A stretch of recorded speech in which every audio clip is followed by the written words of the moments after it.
ओम शांति। आज के इस टॉपिक में बाप दादा की हम नेक्स्ट अव्यक्त वाणी पे चर्चा करेंगे। तो बाबा की नेक्स्ट अव्यक्त वाणी है आत्मिक पावर की परख। 2/2/1970 की ये वाणी है जिसमें बाबा ने विस्तार से इस मूल्य में बताया है। तो आइए सुनते हैं। आज बाप दादा हर एक का प्रोजेक्टर शो देख रहे हैं। आप लोग भी प्रोजेक्टर शो रखते हो। प्रोजेक्टर शो कौन सा है जिस द्वारा चित्र देखते हो? हर एक के नए प्रोजेक्टर हैं। इस प्रोजेक्टर द्वारा कौन सा चित्र दुनिया को दिखाया जा सकता है। जितना जितना प्रोजेक्टर पावरफुल होता है उतना ही दृश्य क्लियर देखने में आता है। वैसे ही तुम सभी बच्चों के लिए दिव्य नेत्र जितना जितना क्लियर अर्थात रूहानियत से संपूर्ण होंगे उतना ही तुम बच्चों के नयनों द्वारा कई चित्र देख सकते हैं और ऐसे ही स्पष्ट दिखलाई देंगे। इन नयनों द्वारा बाप दादा की और पूरी रचना स्थूल सूक्ष्म और मूल तीनों ही लोगों के चित्र दिखाई दे सकते हैं। कोई भी आपके सामने आए तो सर्व साक्षात्कार तुम्हारे नयनों द्वारा कर सकते हैं। जितनी लाइट तेज होगी उतना ही चित्र क्लियर। बल्ब पावरफुल कितना भी है वह फिर बाप दादा कैसे देखते हैं मालूम है? अपना बल्ब देखा तो कितने पावर का है। हर एक ने अपना बल्ब की पावर देखी तो समझते हैं कि हम लाइट की परसेंटेज को जानते हैं और हमारा बल्ब किस प्रकार का है। वह हाथ उठाए। हमारी आत्मा कितनी पावरफुल है किस परख से कर सकते हैं। चार्ट से वह टोटल बात के होगी। कौन सी बात से अपनी परख कर सकते हो? लाइट में तो विशेषता क्या होती है? उसमें विशेष गुण यह होता है कि जो चीज़ जैसी है वैसे ही देखने में आती हैं। अंधियारे में जो वस्तु हैं वैसे ही देखने में नहीं आती हैं। हमारी आत्मा कितनी पावरफुल है इसकी परख किस आधार से कर सकते हैं? चार्ट से। वह भी टोटल बात है। वो भी टोटल बात हो ही गई है। कौन सी बात के आधार से परख कर सकते हैं? लाइट की विशेषता से क्या होती है? उसके विशेष गुण ये होते हैं जो चीज़ जैसी हैं वैसे स्पष्ट देखने में आती है। अंधेरे में जो वस्तु जैसी है वैसी देखने में आती है।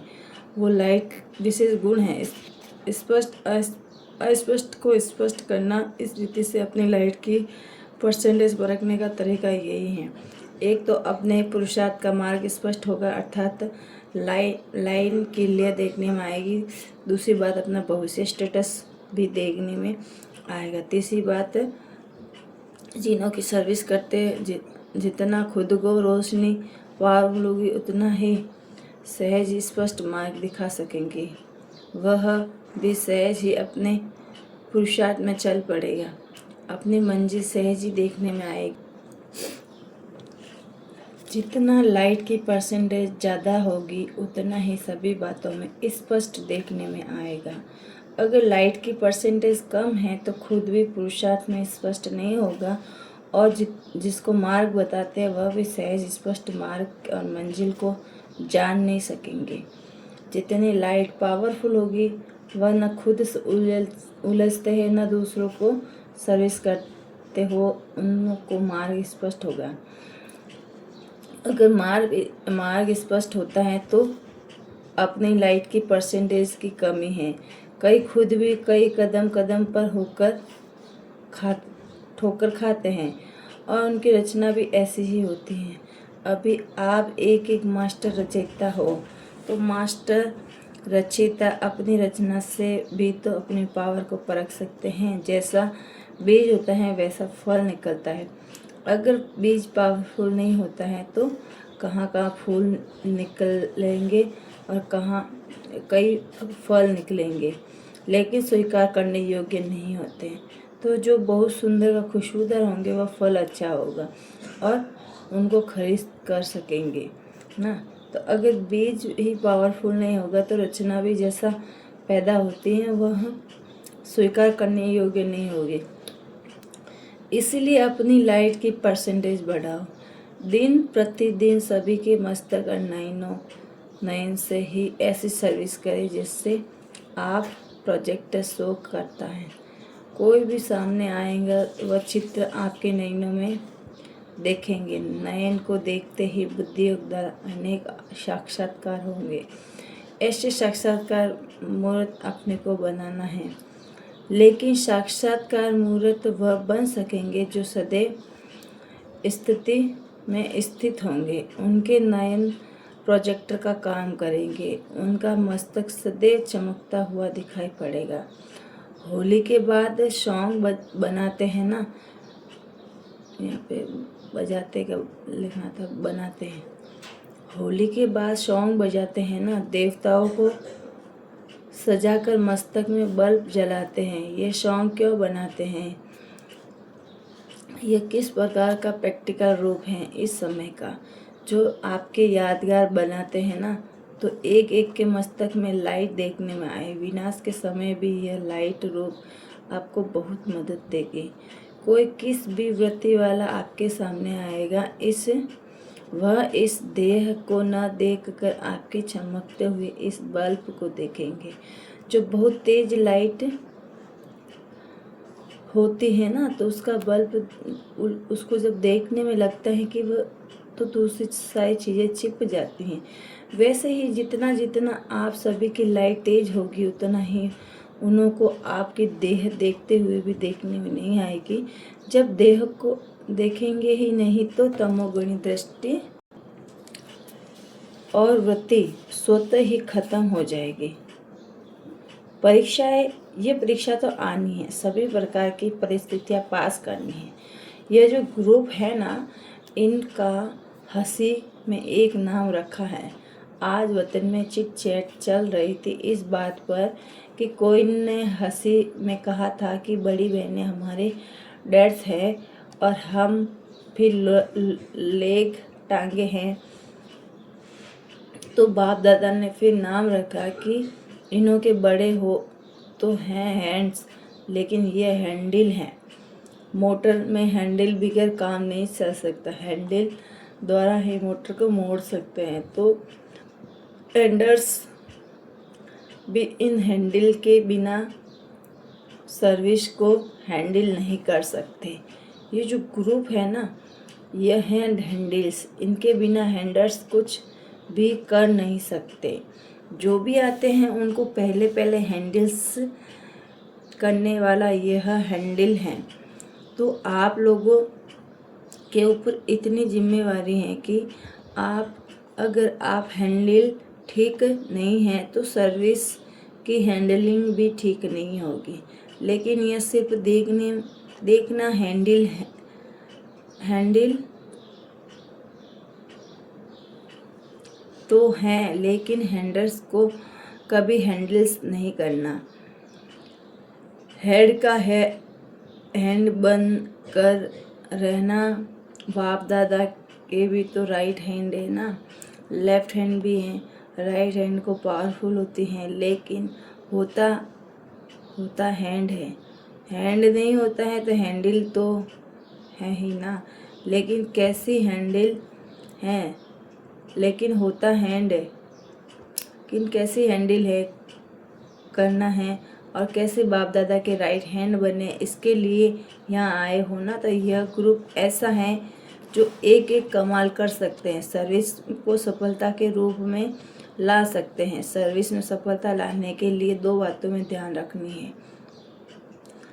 सर्व बातों में सहयोगी हो तो, लेकिन सर्विस में सफलता लाने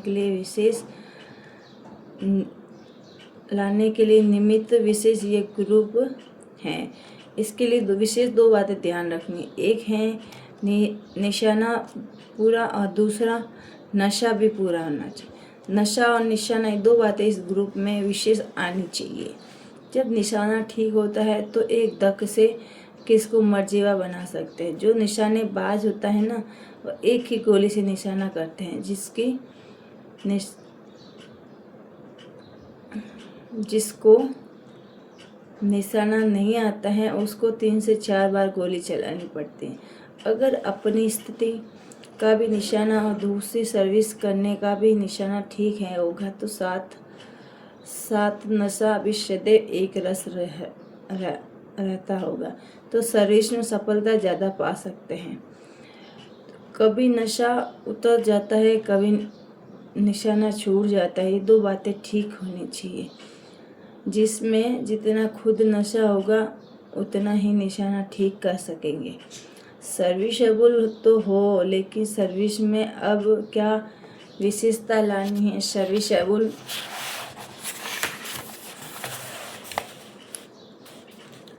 उनको कहा जाता है जिनका एक सेकंड में एक संकल्प भी बिना सर्विस के ना जाए, हर सेकंड के प्रति हो, चाहे अपनी सर्विस चाहे दूसरों की सर्विस। लेकिन जब हो सर्विसेबल तब तो समय और संकल्प के बिगड़ नहीं जाना चाहिए। फरमानदार का अर्थ ही है फरमान पर चलना। मुख्य फरमान है ये निरंतर याद में रहो।